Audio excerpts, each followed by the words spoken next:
ఇవాళ వైజాగ్ లో పర్యటించబోతున్నారు AP CM Chandrababu. కాసేపట్లో విశాఖలోని రాడిసన్ బ్లూ హోటల్లో ACIMM ఇంటర్నేషనల్ మీడియేషన్ కాన్ఫరెన్స్ లో సీఎం చంద్రబాబు పాల్గొంటారు. స్పీడ్ ఆఫ్ డెలివరింగ్ జస్టిస్ లో భాగంగా ఆల్టర్నేటివ్ డిస్ప్యూట్ రిజల్యూషన్ ADR పై ముఖ్యమంత్రి ప్రసంగించబోతున్నారు. అనంతరం ఆయన అమరావతికి తిరిగి వెళ్లబోతున్నారు. సాయంత్రం విజయవాడకు వెళ్లనున్న సీఎం చంద్రబాబు అక్కడ జరిగే ఉపాధ్యాయ దినోత్సవ వేడుకల్లో పాల్గొంటారు. ఉత్తమ ఉపాధ్యాయులకు అవార్డును ప్రదానం చేయబోతున్నారు సీఎం.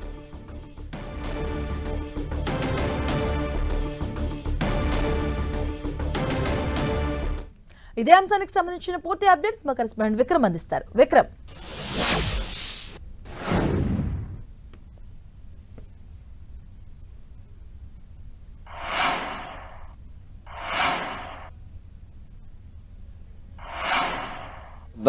ఏదైతే జిల్లా ఇన్ఛార్జ్ మంత్రి బాల వీరాంజనేయ స్వామితో పాటు కూడా విశాఖపట్నం జిల్లాకు చెందిన ఎమ్మెల్యేలు ఇతర ప్రజాప్రతినిధులంతా కూడా ముఖ్యమంత్రి చంద్రబాబుకు ఘనంగా స్వాగతం పలుకుతారు. అక్కడి నుంచి చంద్రబాబు నేరుగా కూడా రాడిసన్ బ్లూ హోటల్కు చేరుకుంటారు. అక్కడ ఈరోజు ఇంటర్నేషనల్ మీడియేషన్కి సంబంధించినటువంటి సదస్సు జరుగుతుంది. ఈ సదస్సులో ముఖ్యమంత్రి చంద్రబాబు కీలక ప్రసంగం చేయబోతున్నారు.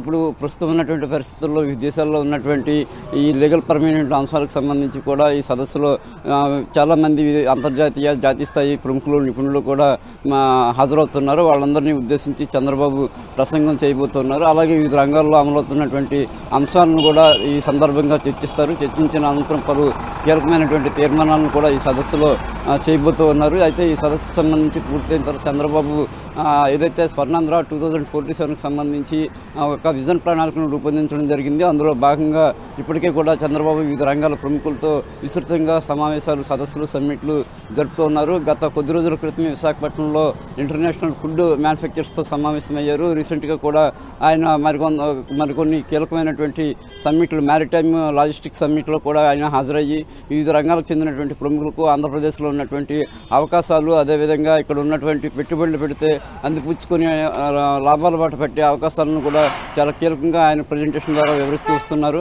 అందులో భాగంగానే ఇటీవల కాలంలో విశాఖపట్నంలో వరుసగా ఈ సదస్సులు నిర్వహించడం, అందుకు చంద్రబాబు హాజరై వాళ్ళకి భరోసా ఇచ్చేలాగా ఆయన ప్రసంగాన్ని కూడా చేస్తూ కీలక సూచనలు జారీ చేస్తున్నారు. అంతేకాకుండా రాబోయే నెలల్లో విశాఖపట్నంలో పెద్ద ఎత్తున ఇన్వెస్టర్ సమ్మిట్ నిర్వహించబోతున్నారు. ఆ సమ్మిట్ నిర్వహణకు సంబంధించి కూడా ముందస్తుగానే వివిధ రంగాల ప్రముఖులను గుర్తించి వాళ్ళందరితో కూడా ఈ సమావేశాలు నిర్వహించడం, ఆ సమావేశాలు నిర్వహించడం ద్వారా ఈ రాష్ట్రానికి సంబంధించి ఉన్నటువంటి అంశాలు అవన్నీ కూడా జాతీయ స్థాయిలో, అంతర్జాతీయ స్థాయిలో వాళ్ళందరికీ కూడా తెలియజేయడం అనేది ముఖ్య ఉద్దేశంగా కనిపిస్తుంది.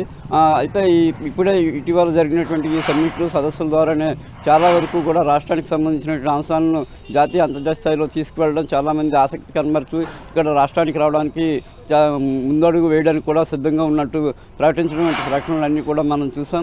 దాదాపుగా కూడా చంద్రబాబు రాబోయే నెలల్లో కూడా మరికొన్ని వివిధ రంగాలకు చెందినటువంటి కీలక సదస్సులను విశాఖపట్నంలో నిర్వహించడం ద్వారా కూడా అన్ని రంగాల ప్రముఖులకు ఇక్కడ ఆంధ్రప్రదేశ్లో ఉన్నటువంటి అంశాలన్నింటినీ కూడా కూలంకషంగా వివరించి వాళ్ళకి తెలియజేయడం ద్వారా రాష్ట్రానికి పెద్ద ఎత్తున పెట్టుబడులు తీసుకురావాలనేది చంద్రబాబు లక్ష్యంగా కనిపిస్తుంది. ఈ మీడియేషన్ సదస్సుకు 12 గంటలకు ముగిసిన తర్వాత చంద్రబాబు విశాఖపట్నం నుంచి తిరిగి అమరావతికి పయనమవుతారు. Madhavi, thank you Vikram.